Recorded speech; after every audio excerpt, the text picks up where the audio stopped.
Welcome, everyone. Thank you for joining us today for our Vaughan QI Grand Round session on transition of care, and we're so thrilled to provide some real-world examples. Next slide, please. So we'd like to encourage you to chat in throughout the session. I'm going to walk through this with you. So let's all go to the bottom of our Zoom screen, and we should see the chat icon that's circled here. If you click on that and you look at 2 at the bottom of the little screen that opens up, just make sure that that is set to everyone. That way, any message you send will be seen by everyone on the panel and all of your colleagues. Next slide. Very happy to have a wonderful group of presenters today, and they include Heather Kaplan, Erica Edwards, Erin Kays, Colby Day, Amanda Crowder, Robin Perucci, Kim Holden, Merlana Akins, and Ruth Ritzema. Next. Today's session will be moderated by Vaughan's own Erica Edwards, and we have wonderful iNICQ faculty discussants with us today. They include Wendy Timson, Mary Beth Fry, and Jeff Myers. Next. We also have guest faculty from Vaughan, including Drs. Jeffrey Horbar, Roger Saul, Danielle Arrett, and I'm Denise. I'm your host. Today, we'll open with Improving Critical Transitions Overview, presented by Heather Kaplan. We'll then move into Health Equity and Quality Improvement, presented by Erica Edwards, and then 3 presentations of real-world examples of transitions in care provided by the Betty H. Cameron Women and Children's Hospital at New Hanover Regional Medical Center, the Bronson Children's Hospital team, and the Wolfson Children's Hospital team. We'll wind that up with our 2022 plans and next steps, and then move into a wonderful facilitated discussion hosted by Erica Edwards. Next slide. So as we prepare to move into the presentation portion of today's session, just putting up this slide to remind you how to ensure that you chat with everyone. So sit back and enjoy the presentations. So good morning, I'm Heather Kaplan, and I've been the lead faculty for the iNICQ Collaborative focused on critical transitions. And I'm here to introduce a series of videos that will share some of the thinking and the lessons learned that we've had in iNICQ over the past few years that we've been working on critical transitions. So to kick us off, I'm going to share a little bit about why we've been focusing on and continue to focus on critical transitions. So first, I think it's important that we all start with a shared definition of what is a critical transition. So we've defined a critical transition as any change in an infant's site of care, a significant change in their status or plan of care, or a change in the infant's care team. And these critical transitions are common in the lives of infants and their families, because obviously every life begins with an important critical transition, and that's the transition to extrauterine life. Then after birth, there are countless of other transitions that occur across the phases of care until the baby is ultimately discharged home to the care of their family and community. And in addition, transitions are part of the newborn experience no matter the location. So they occur in level 1, level 2, level 3, or level 4 centers, and they occur no matter if the newborn is a healthy term infant, a late preterm infant, or an early preterm birth. And in fact, some populations of infants are particularly vulnerable during these critical transitions, and they require us to really focus on how we perform these critical transitions, particularly those that involve extremely low birth weight infants, infants with NAS, or infants that have technology dependence. So take a second and just think about how many critical transitions happened in your NICU in the past 24 hours. So just in one day, how many infants were admitted, how many were discharged, how many went off-site for a procedure or a study or for surgery, and how many other transfers of care happened among the healthcare teams. So when I thought about it for my NICU, there were at least 12 transitions that happened in the past 24 hours, and for sure that's an underestimate. So we have evidence to suggest that high quality transitions impact not only the patient and family experience, but also the quality, safety, and value of care, which means that they're really deserving of our attention and our focus for our improvement work. And if you want to learn more about the evidence behind how important these critical transitions are, you can check out the Critical Transitions Toolkit, either the PDF or the online version. And we describe in a bit more detail some of the evidence behind this statement here about how critical transitions are so impactful for patient family experience, quality, safety, and value. So now that we've established that critical transitions are common and that high quality transitions lead to better outcomes, hopefully you're asking yourselves, well, what does she mean when she says a high quality transition? So we believe that all critical transitions should be safe, timely, efficient, effective, equitable, patient and family centered, and socially responsible. Those facets that are defined by the Institute of Medicine. So now you're probably asking yourself, okay, well now how are we all going to get to this place, this magical place where all of us have high quality transitions that really meet these criteria? And so in our iNICQ work, we've been using a conceptual model to frame our understanding and our improvement of critical transitions.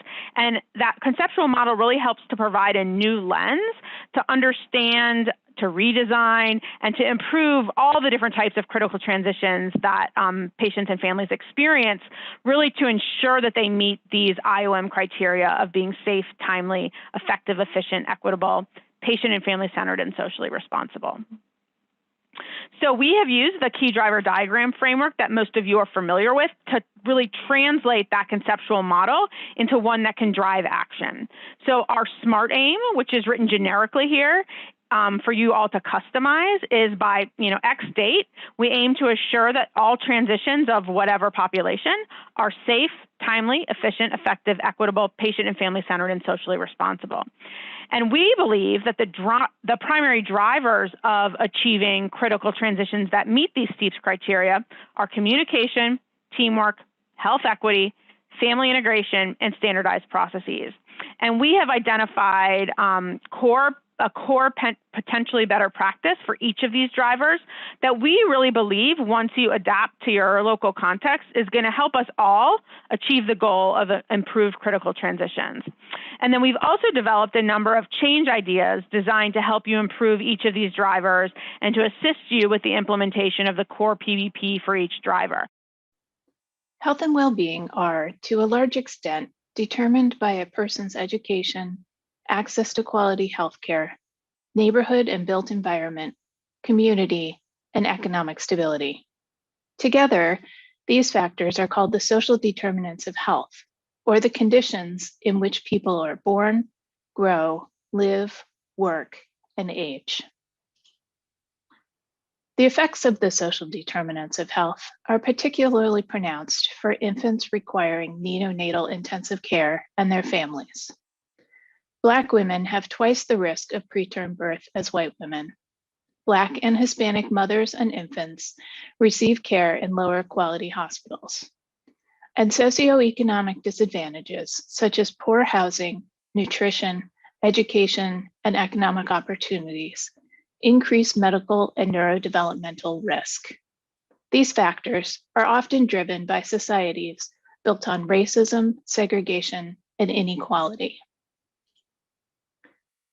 Neonatal teams have made tremendous progress driving down rates of mortality and neonatal morbidities.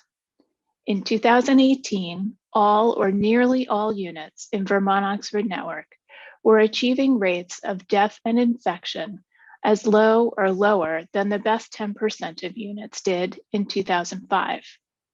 Continued work in quality improvement and family engagement in care play a large role in these declines. Unfortunately, not all infants and families have benefited equally. Black infants continue to have higher rates of death, and Black and Hispanic infants have higher rates of infection than white infants. Black infants and Hispanic infants have lower rates of antenatal corticosteroid exposure, and Black infants have higher rates of hypothermia upon admission to the NICU. And Black and Native American infants have the lowest rates of any human milk at discharge. Without turning our attention to addressing social inequalities, we will not continue to make progress in driving down rates of mortality and morbidity.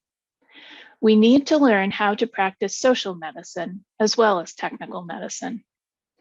We must address the social determinants of health if we want to have the maximum impact on the lives of infants and families. That means we must follow through and accept that our responsibility extends beyond the NICU walls.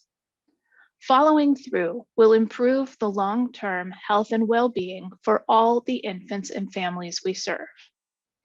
Follow-through is a comprehensive approach that begins before birth and continues into childhood, involving health professionals, families, and communities as partners to meet the social and medical needs of infants and families. To help teams learn how to follow through, we developed 71 potentially better practices in the 6 categories listed here. These PBPs are intended as a starting point for individuals and teams. They include measures of infant and family-centered care, organizational measures about promoting equity and implying an equity lens to quality improvement, and a call for advocacy.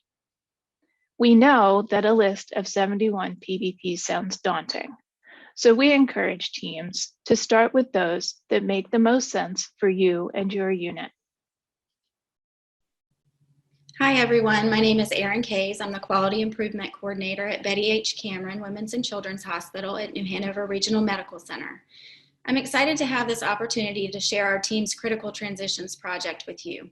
We chose to work on transition to home with a focus on improving the efficiency of our discharge education process.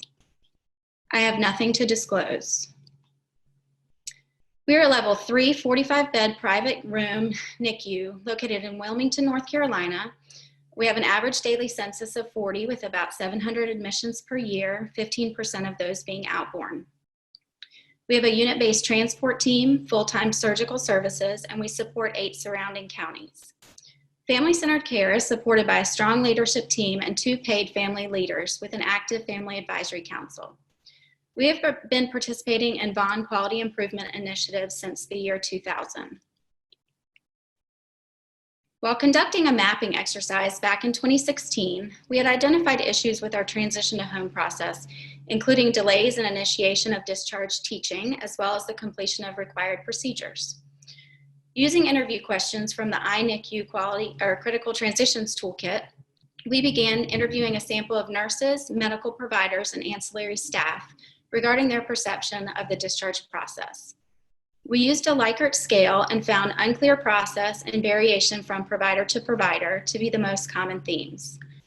This word cloud is a depiction of responses from those interviews. There was confusion about the process in general, with feelings of being rushed.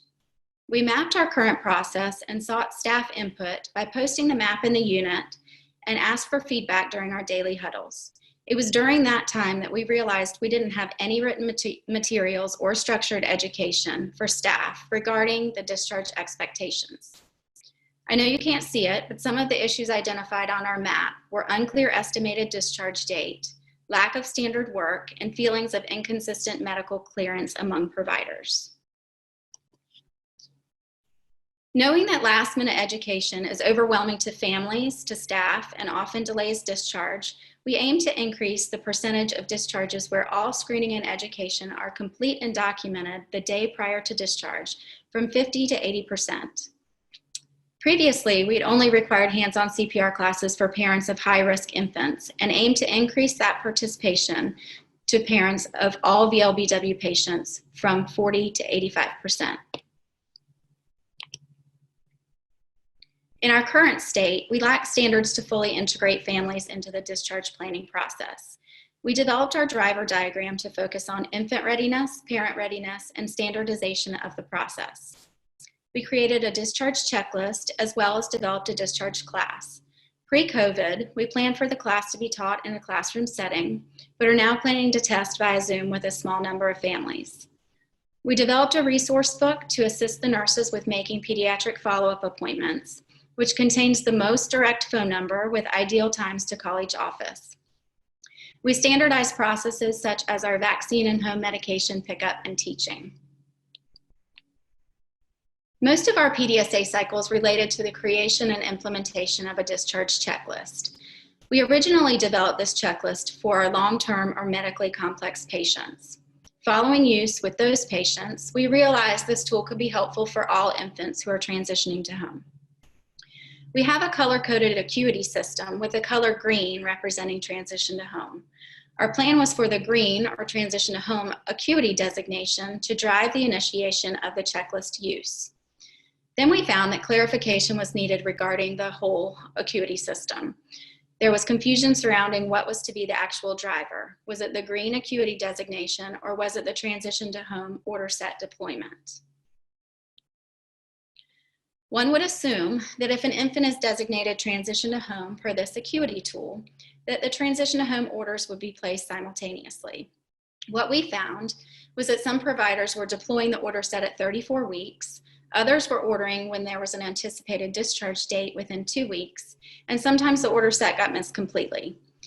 This slide was posted throughout the unit and discussed at nursing and medical staff meetings. We clarified that all transition to home babies should have transition to home orders, but that there are going to be circumstances where transition to home orders will be needed on higher acuity babies when a quick turnaround time is anticipated. After clarification of all these things, the tool was renamed the Transition to Home Checklist, and we adopted its use for all discharging infants. To help prioritize as to not delay discharge, we categorized tasks into sections based on ideal completion times. For example, things like the car seat test and hearing screen need to be done at least 24 hours prior to discharge, whereas picking up prescriptions or obtaining discharge measurements could be done within that last 24 hours. We added reminders to the day of discharge section for things like obtaining loaner pumps, family badges, and checking the freezers for breast milk. We also have a high acuity section at the bottom that isn't pictured. On a weekly basis, we measured the percentage of families with education complete and documented the day prior to discharge. Monthly, we measured the percentage of parents of VLBW infants who had participated in the hands-on CPR class. We tracked the percentage of transition to home infants with checklists in use by asking the question, does your baby have a checklist? It appeared the process change had been a success, but we soon realized that although those checklists were hanging in the patient rooms, they weren't necessarily being utilized. We then began tracking actual use daily for 2 months and conducted spot checks on accuracy of acuity designations and timing of order set deployment. We monitored our readmission rates throughout the process. We've reached our education goal of 80%, only 3 of the weeks, but we're happy to see improvement in April following daily audits and final tool revision. Our baseline data of 50% was actually an average, but you can see that we've increased our median from 32% to 56%. Although we've seen improvement, we still have some work to do. At baseline, 32% of our parents of VLBW infants participated in the hands-on CPR class. This increased to 89% following implementation of the mandatory class in 2019, and now to 94% for 2020. Through this initiative, families have expressed appreciation for the mandatory CPR class and felt that it may have helped better prepare them for discharge. Through our work, we learned that the transition to home process is multifactorial, and the more we analyzed it, the more we realized just how complex it really was. It reinforced that the experts such as physical therapy, speech, and pharmacy need to be included earlier for it to be a success. Next steps are to create a prompt in the EMR for earlier speech consults and to expand feeding support following discharge. We plan to roll out our discharge class with use of our newly revised Going Home book. We're currently working on revising our generic after visit summary to be more pertinent to our patient population, and would like to improve handoff to families and to primary care providers. In addition, we're brainstorming ideas to increase staff interest and care team participation. In this last slide, the top picture is one of our moms holding her micropreemie, and the one below is that very same family at discharge following her bubble parade celebration. In closing, we would like to thank all of the iNICQ faculty and our interdisciplinary staff who have participated in this project. Thank you. Hi, my name is Robin Perucci. I'm one of the neonatologists here in the Bronson NICU, and have had the privilege to be part of a project as we transitioned from intensive care to the step-down unit, which we discovered through doing the experience-based protocol. I have nothing to disclose, nor does the rest of the team. So the EBCD process is one we entered into because we were already doing the ins and outs core program, and we were transitioning from the Finnegan scoring method to Eat, Sleep, and Console. And we thought, oh, what a great way to talk to our families. That wasn't exactly what the EBCD was about. So we started down that road and then kind of regrouped. And what happened is our parent liaison, who you'll hear from in just a moment, said to us, boy, I've been hearing from families now, like over the years, about how traumatic it is to go from our intensive care unit, which is on one floor, down to our step-down unit, which is on the third floor. And honestly, all the doctors went, that shouldn't be a big deal. It's a graduation. And we ignored the parents for quite some time. So when this project came up and she said to us, no, this really is a big deal, we went, oh, wow, we're going to have to perhaps listen to her. So we are in the gathering information stage and setting up how to help families make this move to transfer to graduate really from our intensive care unit down to the intermediate care. Hi, my name is Kim Holden. I'm one of the unit coordinators, so on the leadership team in the NICU. I also do charge, so I'm out in the clinical area some too, as we do some of these transitions that we're working on. So I'm going to tell you a little bit about our facility and then talk about just some of the things that we started with. And then our parent liaison, Ruth, will be coming to talk to you about more things. The Children's Hospital has a 50-bed level 3 NICU, all with private rooms. We do have a few rooms that are rooming in rooms, but we don't have a lot of those. So those are for parents that are getting ready to take their babies home and need to learn their care. We're a regional referral center for Southwest Michigan.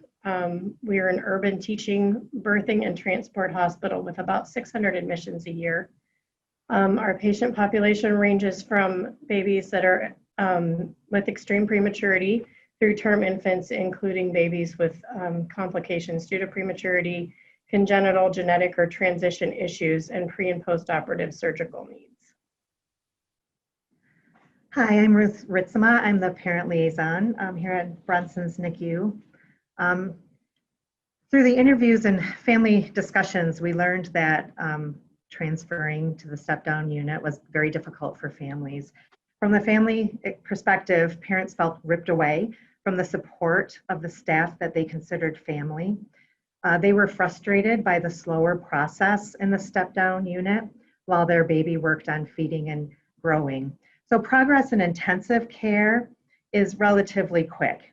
The babies come off of CPAP, they tolerate tube feedings, the IV is removed, they come out of their isolate, whereas in the step-down unit, when babies are working on feeding and growing, it can take weeks for them to figure that out.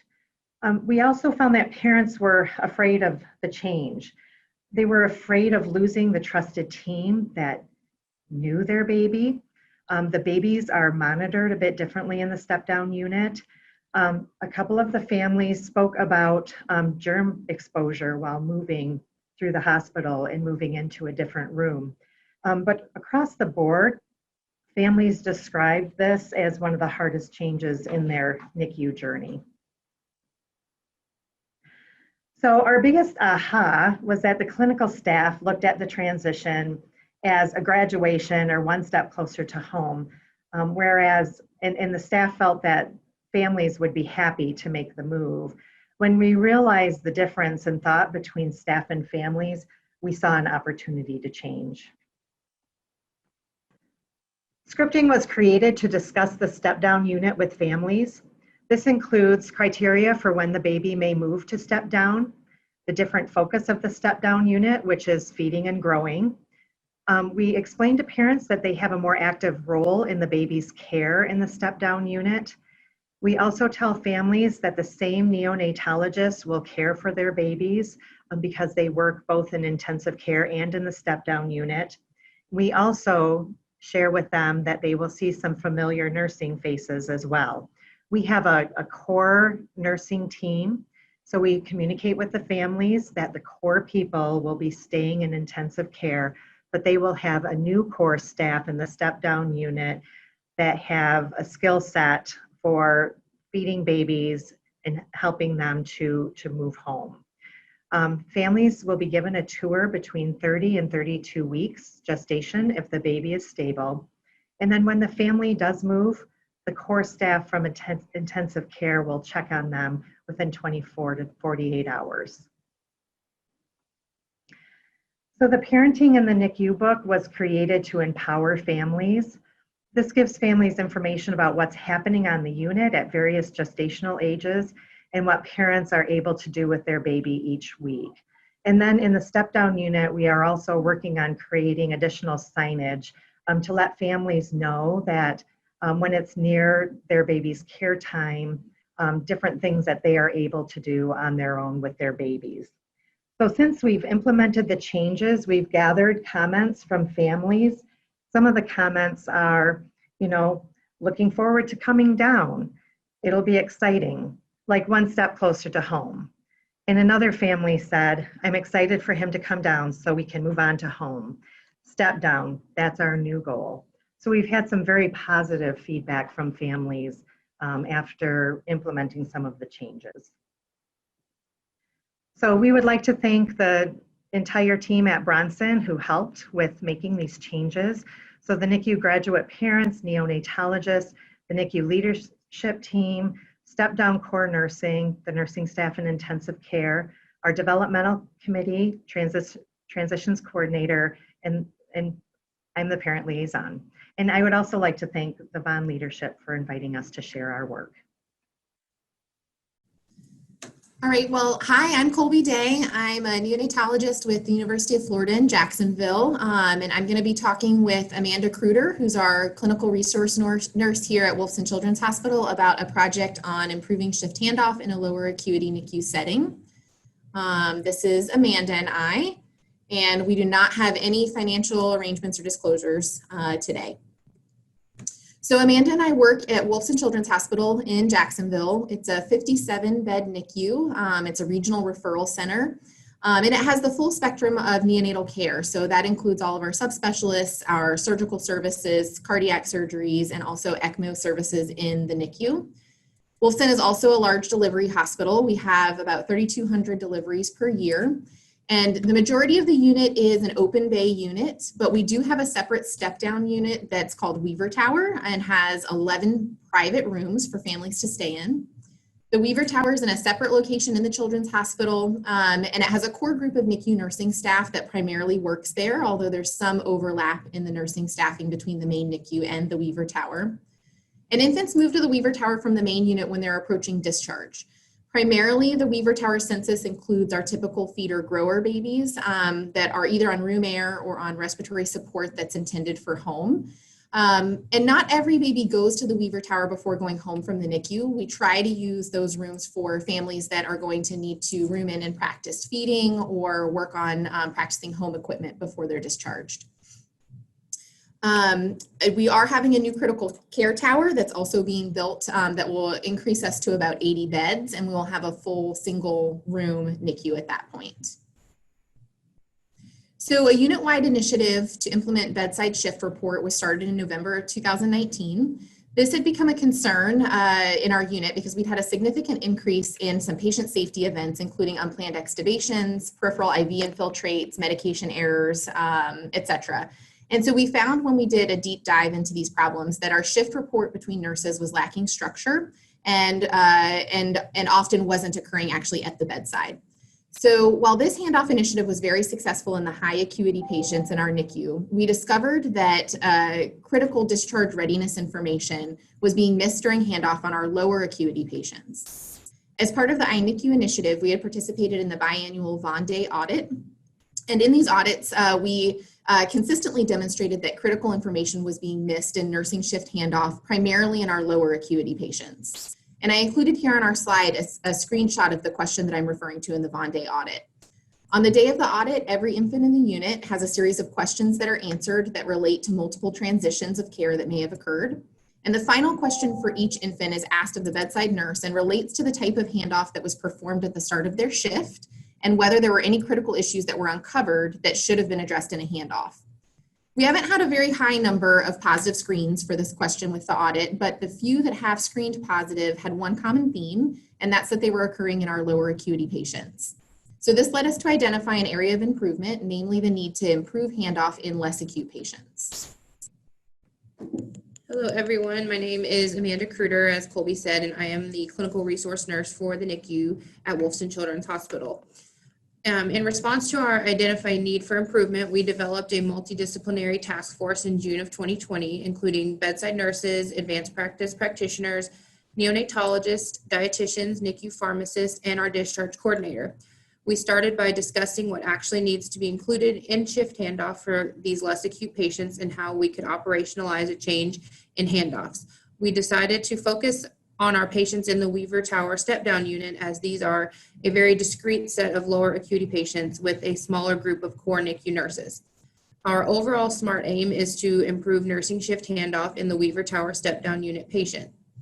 As part of this overarching initiative, we have two more specific aims.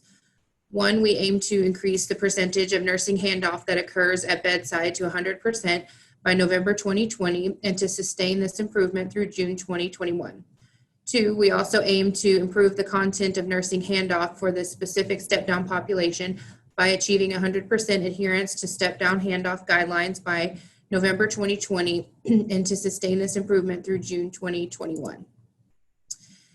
There are multiple change ideas planned for this initiative, but I'm going to focus on the first two planned change ideas for the purpose of this discussion.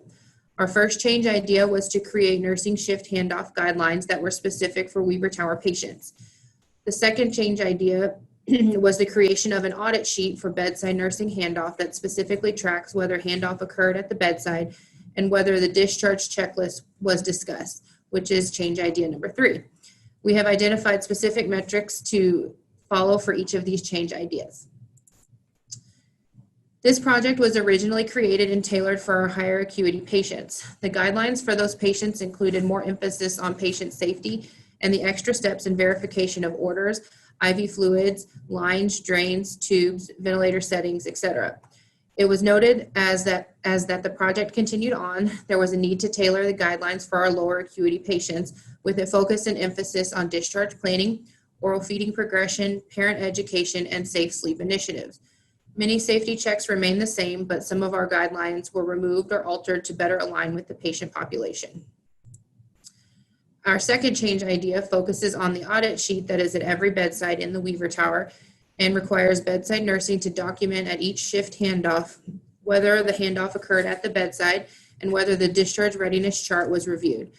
This change idea really serves as two main purposes. First is a way for us to collect data and verify that we are making progress in regards to bedside shift report and the incorporation of discharge readiness into handoffs. But it also serves as a reminder for the nursing staff that we are working to improve handoffs through physical location and handoff, and a physical location of the handoff and the content. So this isn't the typical presentation of a quality improvement project where we talk about what the need for improvement was, what all of the changes were, and then what our results are, partly just because we're still in the beginning changes of actually working towards a solution. But we felt like this was an important project to highlight from our group because it demonstrates some unanticipated learning points going forward. So the first and probably most obvious pearl from this project for us is the discovery of an unanticipated need for an improvement. When we began the Nursing Shift Handoff initiative, we fully anticipated that the majority of need was going to be for our high acuity, most critically ill patients in the NICU. These are the ones with the most medications, with tubes and drains, multiple IV fluids and drips.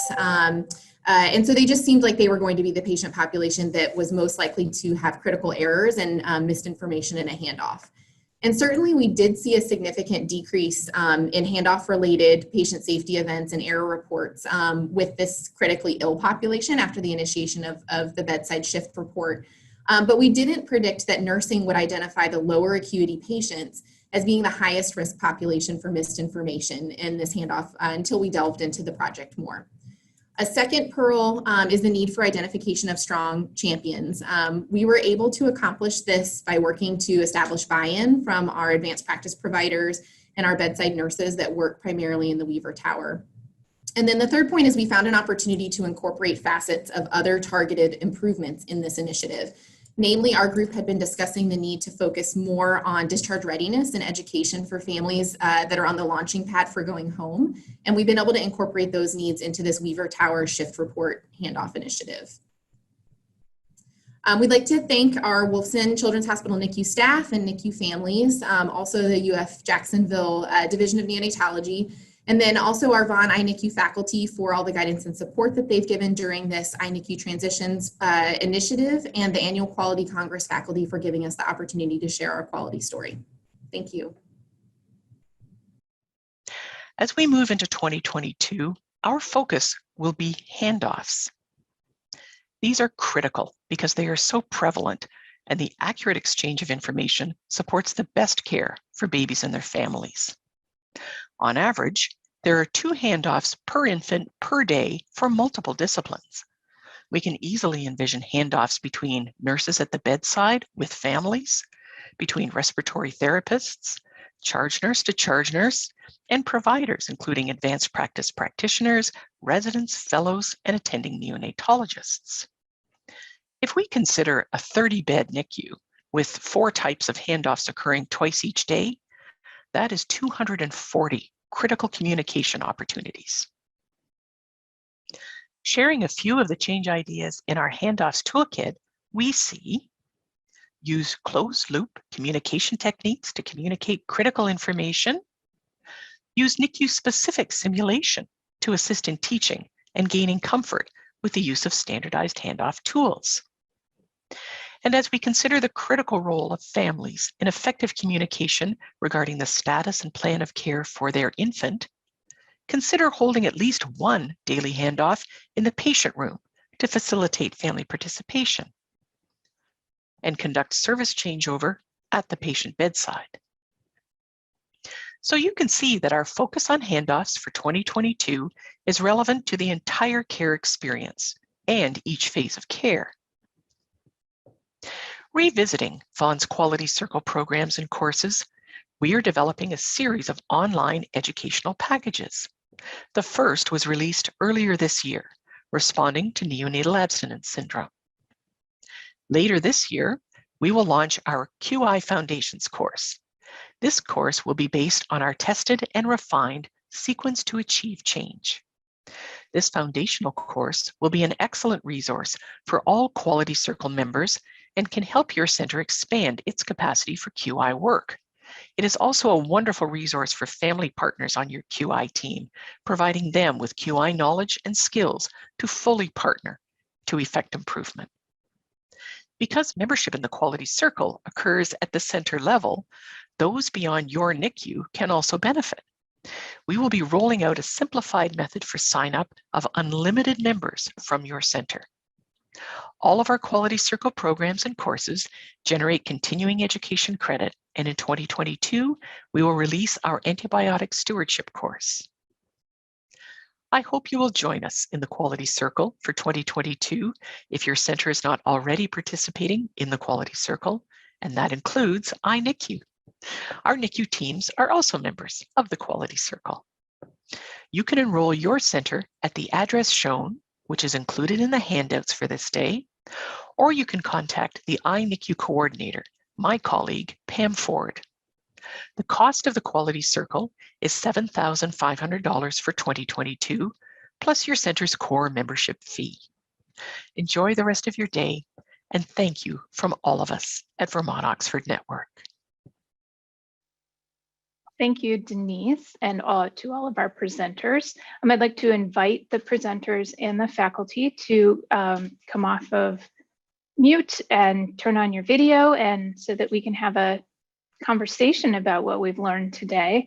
If you have questions, comments, or ideas to share, please use the chat at the bottom of your screen, and please chat to everyone. We have already had some chat, I see. So I wanted to actually start with, first of all, I'll start by introducing myself, which I never do.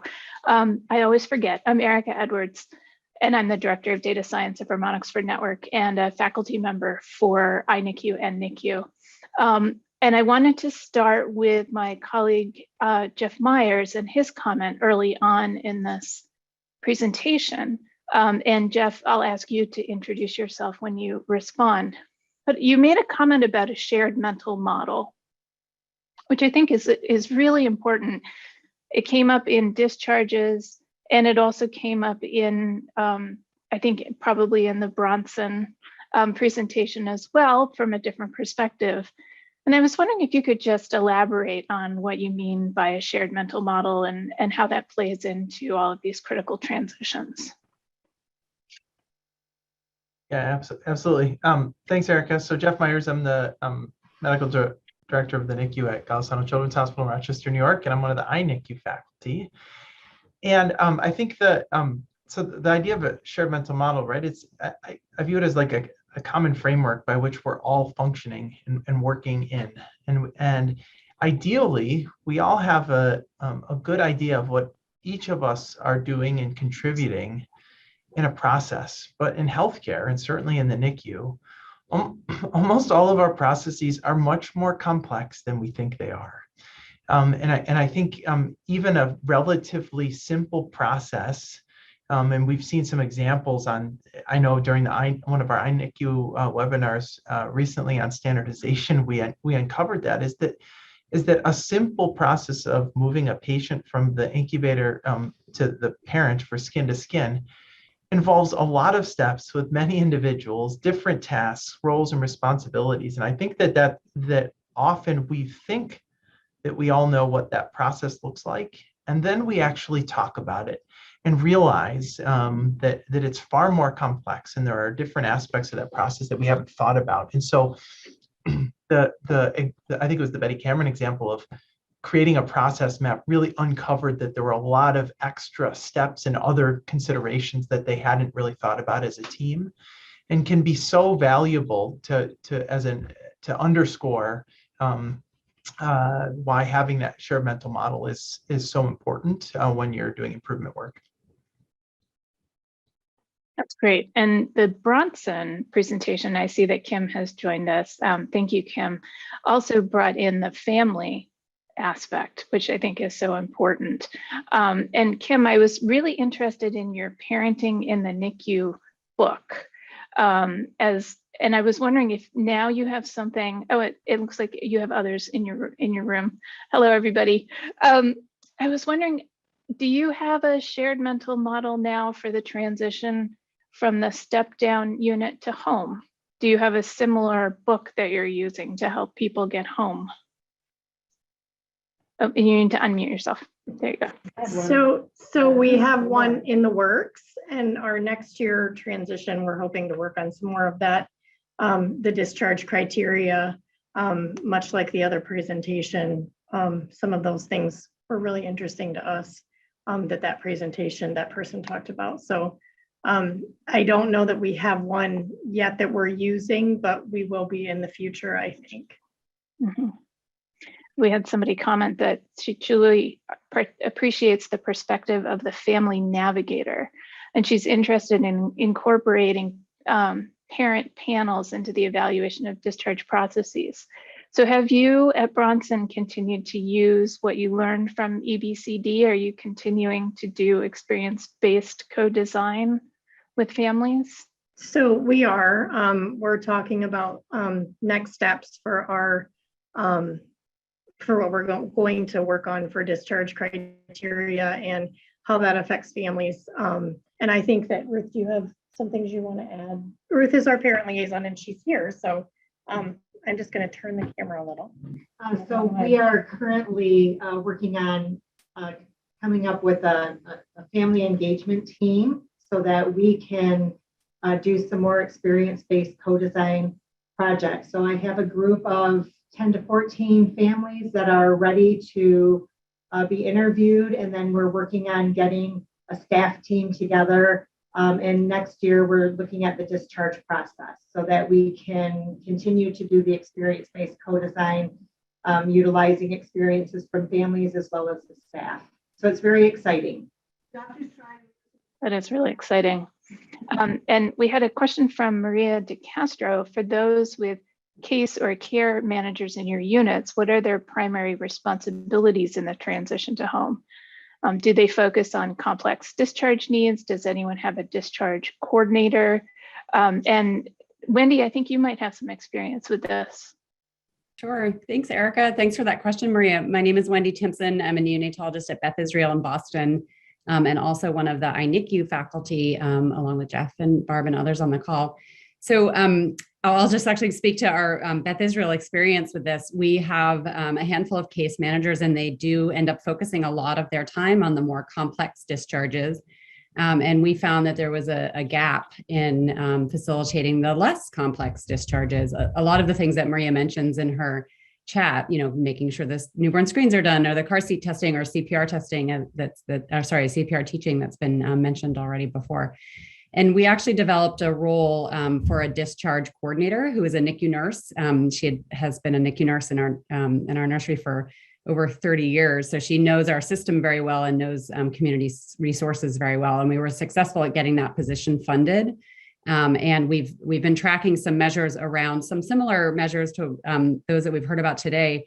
Timeliness of discharge teaching, is it completed the day before discharge, et cetera, to try to continue to measure her work and justify it in some ways, honestly, because we need to justify paying her position, which has been very successful. We do still find that, this is still one person and she can't do it all. And then we really do want to continue to keep the discharge planning in the hands of bedside nurses and families, because we feel that their educational role and their coordination role and facilitating that transition is so important. So we're actually also now just starting to implement and test weekly discharge planning rounds where the bedside nurse and medical team kind of come gather, and we very quickly kind of go through some of these types of discharge preparation items that Maria mentions in her text. So I think there's lots of different models at BI. We have been trying a lot of them on and testing them and seeing how successful they are and morphing as we need to, and lots to learn from other units that are doing the same, I think. Yeah. Mary Beth, I was wondering if you could comment on the role of families in the discharge process, because I know when we had the presentation with the March of Dimes in October, talking about the discharge process, how disconnected families can feel during that time. And as a family faculty advisor, I'm sure that you have many thoughts on this process. Hi, well, so I love what Jeff said about having a shared mental model. I think that's just so very important. And a lot of things that clinical staff may take for granted as being positive opportunities and positive moves forward are stress-inducing transitions for families. So I think education, ensuring that there's a shared mental model, and keeping things clear with where families are along the NICU journey. I know that it sometimes feels like a finish line that gets pushed out because there may be delays in discharge, but just keep ensuring that families are educated along the way where their baby is, and also what the possibilities might be of why there could be delays, or what education needs to be completed prior to that transition to home. Very, very important. Mm-hmm. Jan Shriver just asked if there are Nightingale metrics related to handoffs. And we have talked about that. We have, of course, items like human milk at discharge, as she mentioned. There's things like length of stay. There aren't probably enough specific metrics around handoffs. And that's something that we'll be measuring next year, Barb, with our handoffs, our critical transitions collaborative, where we're going to focus on handoffs. Can you tell us a little bit more about that? Sure. It's pretty exciting that one of the topics today was on handoffs. And so our focus next year will be specifically on handoffs, really any handoff within any of the transitions or phases of care, or any of the daily handoffs that occur. And with that being in mind, and the metrics question that was asked, there will be a new audit tool that will have to do specifically with measuring handoffs and measuring team progress and collaborative progress in terms of the efficacy, efficiency, timeliness, all of the STEEPS criteria in measuring handoffs. And the handoffs audit actually gets directly to a question that was posed for Colby, Colby, I know that you're no longer at Wilson, but maybe you, and I don't know if there's anybody else in the Wilson team who can answer this question, but the question was, have there been any issues with staff just signing off on the audit sheet? How do you assure that it's done? This is similar to any other type of measure that we can't necessarily say we know for certain that it was done. But I can say that one aspect that probably guarantees it's fairly accurate is that it's 2 nurses at the same time. So it was meant to be filled out at the time of shift handoff. So it's while they're actually passing the information between night and morning or the afternoon and the night shift. But probably what's even more significant is we got buy-in from that group of nurses. So the group of nurses that are in the Weaver Tower are fairly specific to that area, even if there is some overlap. And this was an area that they were concerned about. So this was an area that they genuinely wanted to see improvement in, and wanted to ensure that they were obviously providing the best care they could to the patients that were on their shift. So I think that's probably the most crucial part of this is people are most likely going to be fairly honest with the audit sheet if they believe in it and they really feel like the improvement is something that they want to succeed. So I'm fairly certain it was accurate. I think that's one of the, having been working on the new audit about handoffs, one of the more interesting pieces of it is that you can take 2 routes, and one of them is to observe a handoff and use the audit sheet to fill in information about how the handoff went. You can also self-report, but we're hoping to get a mix of different levels of acuity of patients and different types of handoffs to really understand how people are doing handoffs, the quality of the handoffs, and how they're all managing to work together on that. So we have a question about units bundling measures that have family-centered care attributes to share with a family advisory council. Do your units collect family-centered care measures that you would be willing to share? Anybody? Kim, are you at Bronson collecting any family-centered care measures? I know that the California Perinatal Quality Care Collaborative is starting to collect some time to first colostrum, time to first hold, that kind of thing. We've talked about a few of those things, but we don't currently collect any of that right now.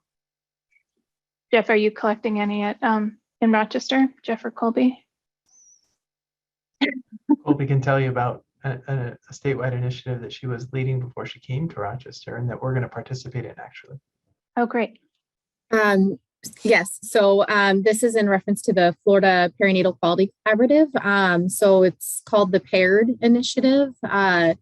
And it's focused primarily on improving skin-to-skin care or kangaroo care. But the original focus of this that was agreed upon by NICUs across Florida that have traditionally participated in FPQC was to have a focus on family-centered care. The reason kangaroo care is the primary metric that's being followed is so there was something to compare and benchmark between institutions, and probably even more significantly, something that's easily measured, since that's one of the big problems with family-centered care quality initiatives is finding a good measure. However, FPQC has put together a toolkit that anyone can see. If you just Google FPQC PAIRED Initiative, that goes through about 8 other family-centered care ideas with associated resources and potential change ideas and measures to go along with it. And so it's a great way for centers that want to focus on family-centered care to get kind of a jump start on some of those topics.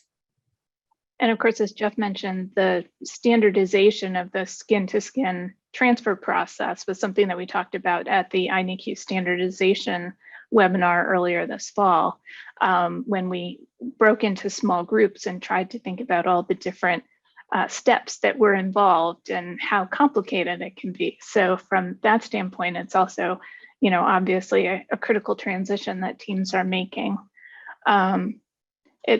Wendy had also remarked that the Massachusetts Quality Care Collaborative has developed a set of measures to track and improve family-centered care.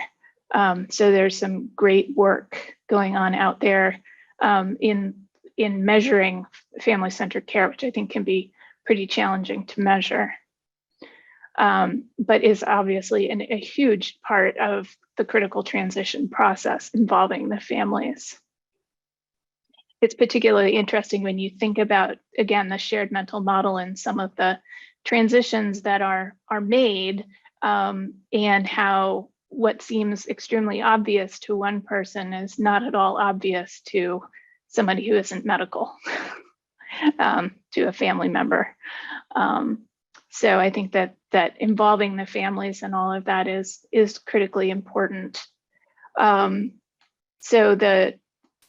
and as we're seeing in the chat there, the California Perinatal Quality Care Collaborative is also working on collecting family-centered care measures.